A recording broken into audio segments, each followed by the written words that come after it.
Assalamualaikum warahmatullahi wabarakatuh. Perkenalkan, nama saya Mega Aprilia dengan NIM 4213111057 dengan dosen pengampu Bapak Budiman Nasution, SPD, MSI. Baiklah, di sini saya akan menjelaskan materi tentang alat ukur dan kalibrasi. Yang pertama, pengertian pengukuran. Pengukuran secara umum adalah kegiatan membandingkan suatu besaran yang diukur dengan alat ukur yang digunakan sebagai satuan. Sedangkan pengertian alat ukur yaitu alat bantu yang dipergunakan untuk mengetahui harga satuan besaran atau suatu variabel. Prinsip kerja alat ukur juga harus dipahami agar alat ukur dapat digunakan dengan cermat dan sesuai dengan pemakaian yang telah direncanakan. Ada pula macam-macam pengukuran. Ada dua jenis pengukuran, antara lain pengukuran secara langsung dan pengukuran secara tidak langsung. Pengukuran secara langsung yaitu membandingkan nilai besaran yang diukur dengan besaran standar yang diterima sebagai satuan. Sedangkan pengukuran tidak langsung artinya mengukur suatu besaran dengan cara mengukur besaran lain terlebih dahulu. Macam-macam alat ukur.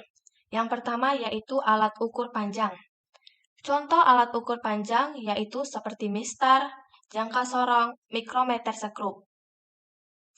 Yang kedua, alat ukur massa. Contoh alat ukur massa yaitu neraca. Neraca terdiri dari 3, yaitu neraca pasar, neraca 2 lengan, dan neraca 3 lengan. Yang ketiga, alat ukur waktu. Contoh alat ukur waktu yaitu seperti jam dan stopwatch. Yang keempat, alat ukur arus listrik. Contoh alat ukur kuat arus listrik yaitu amperemeter analog dan amperemeter digital. Selanjutnya, ketelitian dan ketepatan. Ketelitian adalah seberapa dekat suatu pengukuran yang mana mendekati nilai yang sebenarnya. Contohnya, seperti kita mengukur panjang kertas dan kertas tersebut sebenarnya memiliki panjang 11 inci. Kemudian kita mengukur panjang kertas tersebut sebanyak 3 kali dan menghasilkan nilai yaitu 11,1 inci, 11,2 inci, dan 11,3 inci. Sehingga pengukuran tersebut memiliki ketelitian yang tinggi karena hasilnya saling mendekati. Selanjutnya yaitu ketepatan. Ketepatan adalah seberapa dekat nilai dari pengukuran yang berulang. Contohnya seperti kita mengukur panjang kertas sehingga kita memperoleh nilai tertingginya ialah 3,3 inci dan nilai terendahnya ialah 3,0 inci. Sehingga pengukuran tersebut memiliki ketepatan yang tinggi karena simpangan yang terbesar adalah 0,3 inci. Jenis-jenis kesalahan dalam pengukuran. Terkadang di dalam mengukur kita sering melakukan kesalahan. Ada beberapa faktor yang mempengaruhi kesalahan tersebut. Yang pertama yaitu keteledoran. Yang kedua kesalahan acak. Dan yang ketiga adalah kesalahan sistematis. Kesalahan sistematis ini berupa kesalahan alat ukur atau kesalahan lingkungan. Materi selanjutnya yaitu kalibrasi.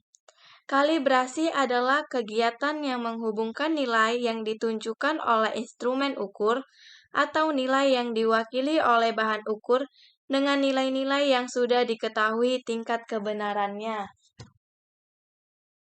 Adapun standar pengukuran dan kalibrasi. Standar pengukuran dan kalibrasi diklasifikasikan berdasarkan fungsi dan penerapannya. Yang pertama yaitu standar internasional. Yang kedua standar primer, dan yang ketiga standar sekunder. Serta yang terakhir adalah standar kerja.